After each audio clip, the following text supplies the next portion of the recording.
আসলে ব্যাপারটা হচ্ছে বাংলাদেশে তো আমরা বাকশাল করতে যাচ্ছি না, সবাইকে যে একমত হতে হবে এটা যারা চিন্তা করে এটা একটা বাকশালী চিন্তা, যেটা শেখ হাসিনার পিতা করেছিলেন। কারণ বিভিন্ন দলের বিভিন্ন দর্শন চিন্তা ভাবনা থাকবে, ভিন্নমত থাকবে। বিষয়টা হচ্ছে যেখানে ঐক্যমত হয়েছে সেগুলোর বাইরে সংস্কার করার কোনো সুযোগ নাই। এর বাইরে যেটা করতে যাবে সেটা আপনাকে ডেমোক্রেটিক প্রসেসের মাধ্যমে আসতে হবে, নির্বাচনী প্রক্রিয়ার মাধ্যমে আসতে হবে, জনগণের ম্যান্ডেট নিয়ে আসতে হবে। সুতরাং যেগুলো ঐক্যমত হয়েছে এই বিষয়গুলো জাতির সামনে কেন তুলে ধরা হচ্ছে না, এটাই প্রশ্ন। অলরেডি সবাই সাবমিট করে দিয়েছে, অনেক দিন সময় চলে গেছে, আলোচনা শেষ। আপনি এটার জন্য এক সপ্তাহ বেশি সময় লাগে না। কোথায় ঐক্যমত হয়েছে জাতিকে জানান, কোথায় ঐক্যমত হয়েছে জাতি জানুক, এবং ওই ঐক্যমতের ভিত্তিতে আমরা সনদ সই করে দিয়ে নির্বাচনের দিকে এগিয়ে যাই। খুব সহজ ব্যাপার, এর বাইরে যাওয়ার তো কোনো সুযোগ নাই।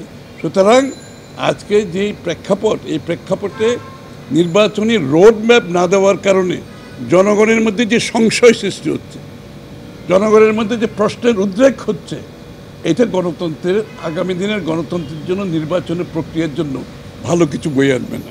যত তাড়াতাড়ি সম্ভব নির্বাচনের রোডম্যাপ দিয়ে।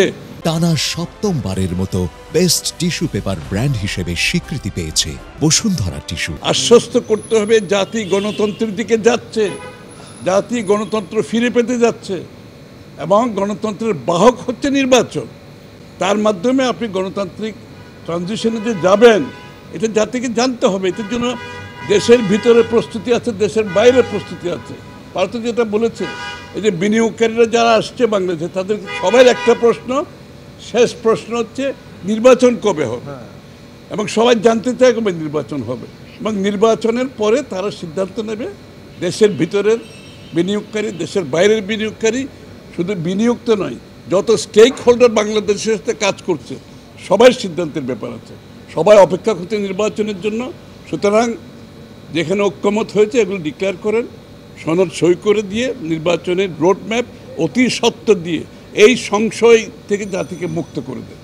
সবাই গণতন্ত্রের পথে চলতে চায়, সবাই গণতান্ত্রিক অর্ডার ফিরে পেতে চায়, বাংলাদেশের মানুষ তার মালিকানা ফিরে পেতে চায়। ধন্যবাদ।